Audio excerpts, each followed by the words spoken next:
Well, it has been an interesting couple of weeks here on the planet. News and fussing and arguing and scrapping and some days I like to just lay on the couch and watch some reruns. Y'all like Andy Griffin? Who doesn't like Andy Griffin? Takes you back, way back, when life was black and white. Things were simple and people weren't afraid to name their kids Opie and Goober and Gomer. And if you wanted to go out on the town, you got in the old car and drove over to Bug Tussle. Who names a town Bug Tussle? I was watching some old MASH reruns. Anybody do that? I love the MASH reruns. I could sit there and watch them forever. You've seen them 300 times and you still got to watch it. And I don't know why that is. But y'all remember the episode about Charles Emerson Winchester III? And it starts off and there's a sniper shooting at the camp, and later he discovers that the bullet went right through his hat. There's a hole in his hat. And the whole rest of the episode, he tries to figure out what death is like. And he's talking to all the guys that are coming in there that are dying. And what do you see? What do you hear? What's happening in your life, in your heart, in your mind? And he can't get any answers. So he goes up to the front line. He steals an ambulance or whatever. Goes up to the front line where they're, the battalion aid station where the bombs are exploding and kids are getting shot up. And there's a kid in there and he's dying, obviously, of his wounds. And he's not able to be saved. The damage is just too bad. And Winchester is talking to him and saying, "What do you see? What's happening in your life?" As he's breathing his last few breaths.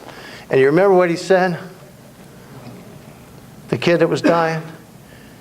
He says, he's closing his eyes, he's almost gone. And the last thing he says is, "I smell bread. I smell bread." And then with that, of course, he dies. And I thought, wow, that's kind of profound for a MASH episode. Wonder who wrote that? "I smell bread" is the last thing as the kid was stepping into glory. Today, Jesus does a wonderful miracle as he does throughout the Gospels. He feeds 5,000, 10,000, whatever.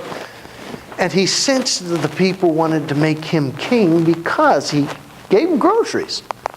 So he runs away. I mean, this is Jesus trying to get the message to the people, but in this case, he runs away from the people. Because he sensed in them that they wanted to make him king so he could feed them the rest of their lives. Why not? But that's not why he came. He didn't come to feed the body with a loaf that satisfies for an afternoon. He came and this is the first time it's used, he comes and he takes the title, "I am the bread of life. He who consumes this bread will not be satisfied for a day or an evening. But he who comes unto me, the bread of life, will be satisfied into eternity." How many of us ever considered what that means, the bread of life, and why Jesus took that title to himself? You know that in every culture, according to National Geographic, in every culture, in every tribe, in every whatever, throughout the entire earth, every single discovered person, culture, people, all have in some fashion or another bread. Some kind of bread. Sometimes it's made out of grains, sometimes it's made out of other things, but there's not one culture on the planet, as far as we know, that doesn't utilize some kind of bread. And Jesus takes to himself the title, the bread of life. Man, that would reach everybody, wouldn't it? Do you know, even more important, I had to write this down. Do you know, in Arlington, Massachusetts, I did not know there was an Arlington, Massachusetts, but there is. Has anybody ever been there? Oh, well then you know. They have a museum of burnt food. 50,000 exhibits. Their biggest part of the exhibit, of course, is the burnt toast. I guess that's no accounting for taste there in Massachusetts. Bread. A museum, and they get thousands of people that visit it every year. I have been in Massachusetts a number of times. I've never visited the Burnt Toast Museum. Next time I will, though.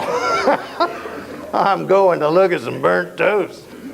Or you could just stay home and ask your wife to make you some toast. Bread's kind of a universal image to all people, to every culture. And it is a staple, literally, of life. Do you know that during the Second World War, during the Holocaust, in the internment camps, they used to offer either a bowl of broth, like chicken broth, or a hunk of bread. The men that took the broth mostly perished. The men that took the hunk of bread, they survived. Bread, a universal staple, a necessity to life every bit as much as water. Bread and water. Where have you heard that before? For those who are found captive, victim. And Jesus said, I am the bread of life, and I have come to set the captives free. And the life I give isn't for today, it's forever. Wow. We're going to talk about the bread of life this morning. First, I want you to stand up one final time.